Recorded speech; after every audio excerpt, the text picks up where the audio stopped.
नमस्कार. कंपन्या म्हटलं की आपल्याला वाटतं नफा, व्यवसाय, पण त्यांची समाजासाठी पण काही जबाबदारी असते. हो, नक्कीच. आणि भारतात तर याला तर कायदेशीर स्वरूप आहे.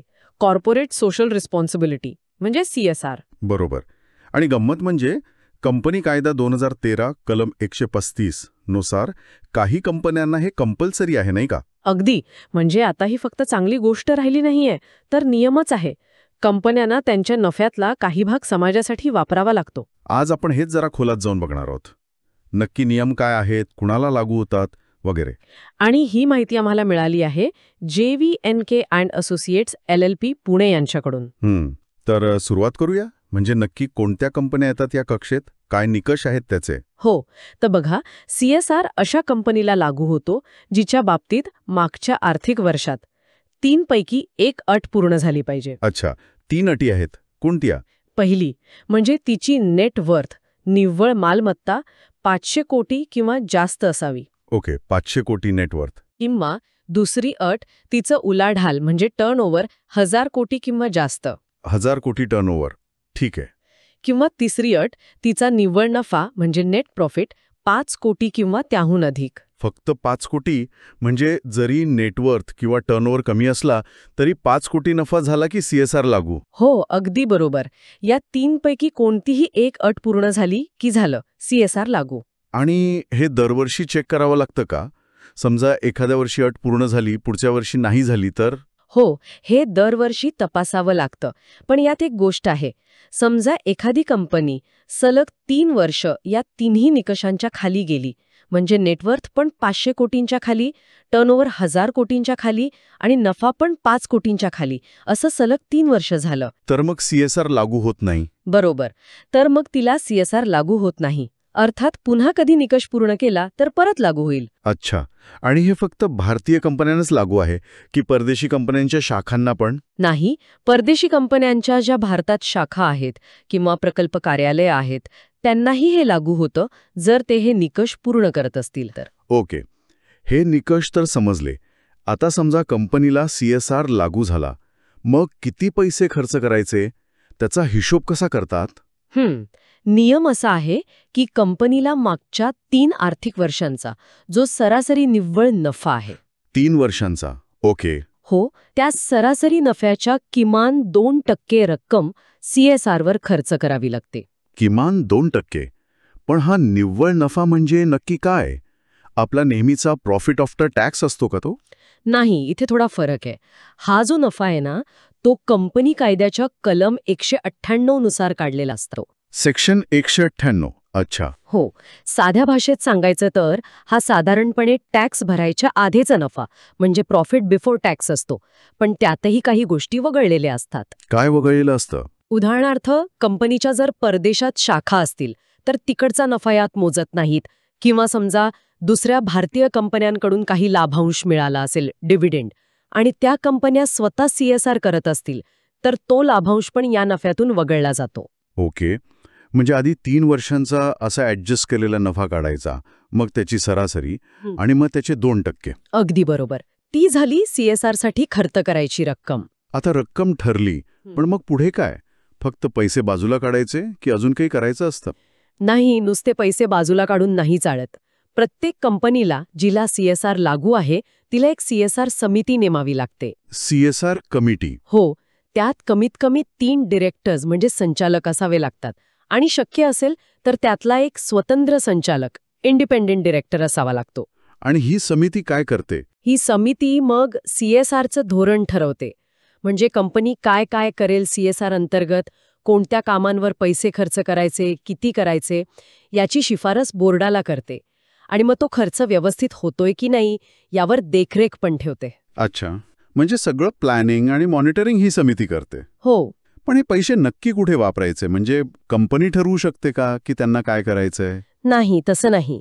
कंपनी कायदा 2013 मध्ये एक परिशिष्ट 7 आहे, म्हणजे स्केड्यूल 7. हो, ऐकलं त्याबद्दल. तर त्या परिशिष्टात काही गोष्टींची लिस्ट दिली आहे.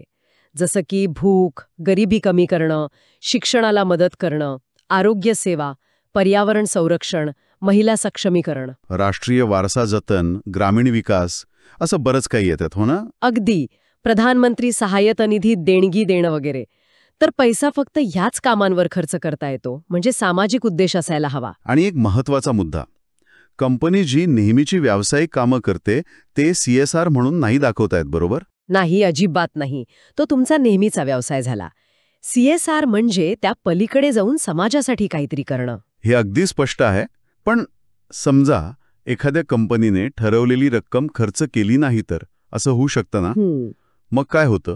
हो, होऊ शकतं.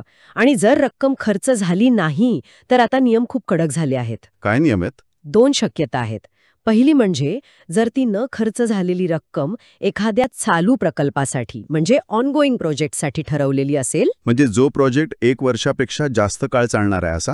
हो, तर ती रक्कम आर्थिक वर्ष संपल्यावर 30 दिवसांच्या आत एका वेगळ्या बँक खात्यात जमा करावी लागते.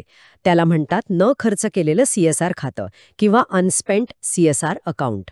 आणि मग त्या खात्यातले पैसे? ते पैसे पुढच्या 3 वर्षात त्याच प्रकल्पावर खर्च करावे लागतात. आणि समजा 3 वर्षात नाहीच वापरले गेले तर मग ते पैसे परिशिष्ट 7 मध्ये जे सरकारी निधी नमूद केले आहेत त्यात जमा करावे लागतात. अच्छा, म्हणजे पैसे परत सरकारकडे जातात एका अर्थाने. आणि दुसरी शक्यता काय? जर रक्कम चालू प्रकल्पासाठी नसेल तर? हां, जर ती रक्कम कुठल्या चालू प्रकल्पाशी संबंधित नसेल, म्हणजे इतर काही कारणाने खर्च झाली नसेल, तर ती रक्कम आर्थिक वर्ष संपल्यावर 6 महिन्यांच्या आत थेट परिशिष्ट 7 मधल्या एखाद्या फंडमध्ये, उदाहरणार्थ PM केअर्स फंड किंवा इतर अधिसूचित फंडमध्ये जमा करावी लागते. म्हणजे इथे 3 वर्षांची मुदत नाही, थेट 6 महिन्यात जमा करायची. बरोबर, इथे लगेच जमा करावी लागते. आणि हे नाही केलं तर? म्हणजे पैसे त्या खात्यात किंवा फंडमध्ये नाही टाकले तर? तर मग कंपनीवर आणि जे संबंधित अधिकारी आहेत त्यांच्यावर मोठा दंड लागतो. म्हणजे कायद्याचं पालन न केल्याबद्दल कारवाई होते. बापरे, म्हणजे नियम बरेच स्पष्ट आणि कडक आहेत असं दिसतंय. हो, आताचे बरेच स्ट्रिक्ट झाले आहेत. थोडक्यात सांगायचं तर CSR काही ठराविक मोठ्या कंपन्यांना लागू होतो. निकष आपण बघितले, किती खर्च करायचा हे मागच्या 3 वर्षांचा सरासरी नफ्यावर ठरतं, तो पण विशिष्ट पद्धतीने काढलेल्या नफ्यावर. बरोबर. कलम 198 नुसार. हो, आणि कुठे खर्च करायचा यासाठी परिशिष्ट 7 आहे. आणि नाही खर्च केला तर पैसे एकतर अनस्पेंट CSR अकाउंटमध्ये जातात किंवा थेट सरकारी फंडमध्ये, नाहीतर दंड. अगदी व्यवस्थित सारांश सांगितलात. हे सगळं ऐकल्यावर वाटतं की कायदा अगदी काटेकोर आहे. पण एक विचार मनात येतो, कायद्याने हे बंधनकारक केल्यामुळे कंपन्या खरंच मनापासून सामाजिक बांधिलकी जपतात की फक्त एक नियम आहे म्हणून पाळतात? म्हणजे ती जी मूळ भावना आहे समाजसेवा करण्याची, त्यावर या कंपल्शनचा काही परिणाम होत असेल का?